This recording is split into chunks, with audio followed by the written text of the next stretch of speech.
What's up, ladies and gentlemen? Welcome back for another Game of Thrones Season 8 discussion video. I wanted to do something a little different for today's video, so I figured I would list 10 of the biggest remaining theories that have yet to come true. There are hundreds or even thousands of theories out there, but I only picked 10 for this video, and these are some of the theories that I would love to see come true in the final season.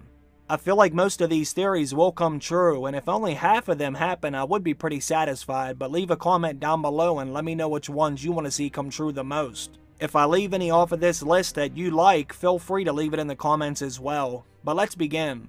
Number 1. The Valonqar.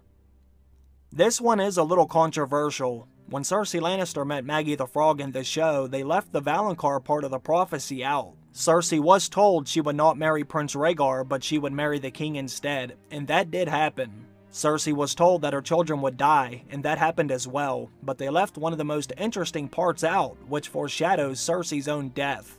Maggie the Frog told Cersei, "And when your tears have drowned you, the Valonqar shall wrap his hands about your pale white throat and choke the life from you."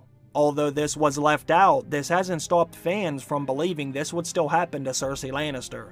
There are also many different theories about who the Valonqar could actually be. Some say it's Tyrion, while others say it's Jaime or even Arya.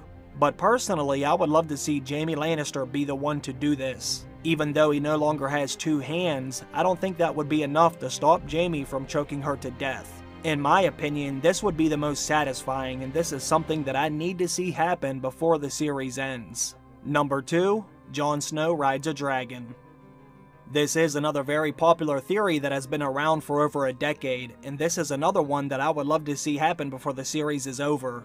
Now that it is 100% confirmed Jon has Targaryen blood, I think it's also very possible this will happen. Not only does Jon have the blood of the dragon, but we have also already seen Jon begin to form a bond with the dragons. Daenerys only has 2 dragons left, and she can't ride both of them at the same time. Someone needs to ride Rhaegal into battle. If Rhaegal did have a rider, it would be a lot harder for the Night King to bring him down like he did with Viserion. Plus, Rhaegal was named after Jon's father. If anyone was going to ride him, it needs to be Jon. So HBO, make this happen, please. Number 3. Cleganebowl. Fans have been waiting for this showdown ever since Season 1, but hype has reached an all-time high ever since the Hound and the Mountain met face-to-face in the Dragon Pit during the Season 7 finale. The Hound told his brother he knew who was coming for him. He's always known, and that person is the Hound. He has wanted him dead ever since he was a boy, and I think the time will finally come in Season 8. I know the Mountain is still on Arya Stark's list, and some people would like to see Arya kill him, but personally, I want the Hound to do it. That would be the most satisfying way to kill the Mountain, but that's just my opinion. Number 4. Bran Stark wargs Viserion. This may be one of the least likely theories to happen, but it's still a very cool theory nonetheless. Bran Stark is one of the most powerful characters in the story, and we have already seen him warg into several different animals, and even Hodor. But the ultimate showstopper would be if Bran Stark could warg into a dragon. The full extent of Bran's powers are not known, but it's very obvious that Bran and the Night King have a strong connection with each other. The Night King was able to physically interact with Bran while he was in the werewood net. But now that Bran is starting to harness his powers, he may be able to tap into the Night King's powers and possibly take over his dragon. Bran has never controlled anything that was dead, but we will see Bran at his full strength in the last season, so there is no telling what else he may be capable of. Bran will never walk again, but he will fly. Number 5. Jon and Daenerys will have a child. Now this theory is somewhat new, but there is more than enough evidence to lead me to believe it will happen. Ever since Season 1, Daenerys has assumed she will never give birth to a child, and that may have been true back then, but that is no longer true now. Only death pays for life, and after Viserion died, that may have been a form of payment that would allow Daenerys to get pregnant again. Now that she has slept with Jon Snow, she may be pregnant come Season 8. Jorah Mormont foreshadowed Jon having children, and Tyrion foreshadowed Daenerys having children, and even Jon foreshadowed Daenerys having children. There were so many hints over the course of Season 7, I would be surprised if this didn't happen, but we shall see. Number 6. King's Landing burns. This theory has been around for a while, and it's also been foreshadowed quite a few times. We have even seen glimpses of this in Season 2 when Daenerys had her vision at the House of the Undying, and in Season 4 when Bran had multiple flashbacks as he touched the weirwood tree beyond the wall. Given the current state of Westeros, this is very likely to happen.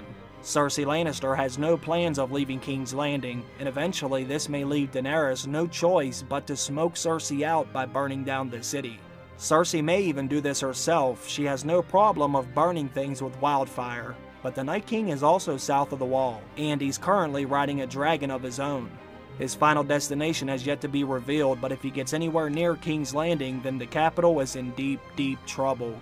Some photos have already came out that show they are building a gigantic new set for Season 8, and according to reports, the new set is going to be used for the streets of King's Landing.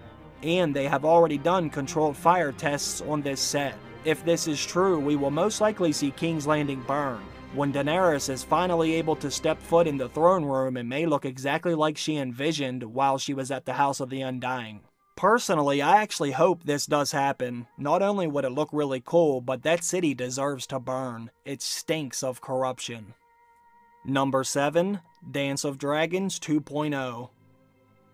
I think this one is pretty much a guarantee at this point. A dragon vs. dragon battle in the sky. This wouldn't be the first time this has happened in Westeros, but it would be the first time it has happened with a dead dragon. I don't even think I need to go into this one too much. Daenerys has 2 dragons and the Night King has 1. At some point next season, they will meet in the sky, and it should look pretty damn spectacular. Let's just hope Jon is on one of those dragons too. If they are going to spend money on CGI for a dragon battle, you might as well make it a triple threat match, only Jon and Dany versus the Night King.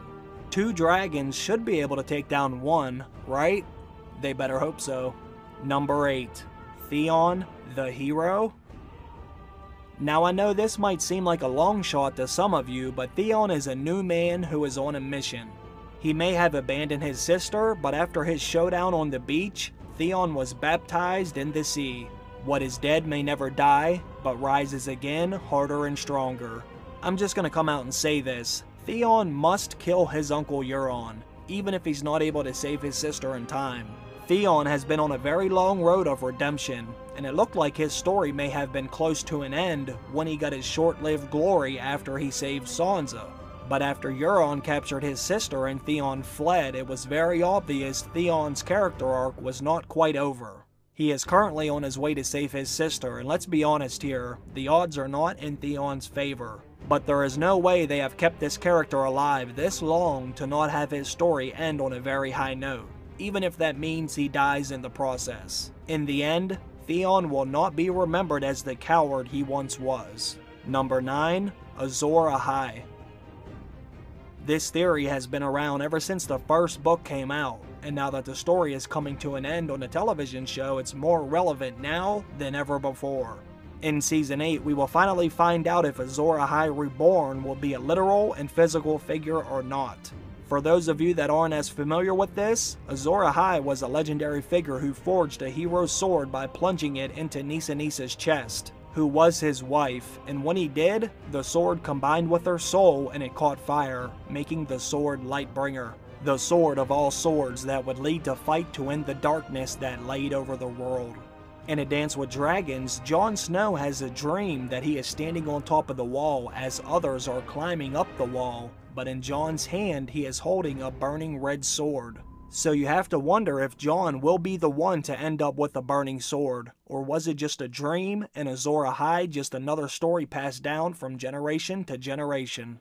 We know Melisandre firmly believes in this prophecy, and we have also seen burning swords before in the show, but will we ever see Lightbringer? Personally, I would love to see this happen, but only time will tell. Number 10. Jon defeats the Night King. This may be the theory that I want to see the most. I would love to see Jon crush the Night King on the battlefield, or even in the sky while they ride dragons. I would be satisfied either way. Jon and the Night King have had two very tense stare-downs so far, and at some point there needs to be some kind of payoff. It's not going to be easy, and he will certainly need help, but if Jon is truly the one to lead the fight against the dead, then he needs to be the one to kill the Night King and end this war against the others for good. Daenerys and Jon are on their way to Winterfell, and the Night King and his army are heading south, so it's just a matter of time before they meet again. But the question remains, who will win? I want to thank everyone for watching my top 10 list of the theories that I want to see happen the most. Don't forget to leave a comment letting me know which theories you want to see come true. Are there any good ones I should have put on my list? Let me know. Before I go, I have to thank everyone on Patreon who continues to support this channel. I hope everyone has a great day and happy holidays. I will see you all in the next one. Bye.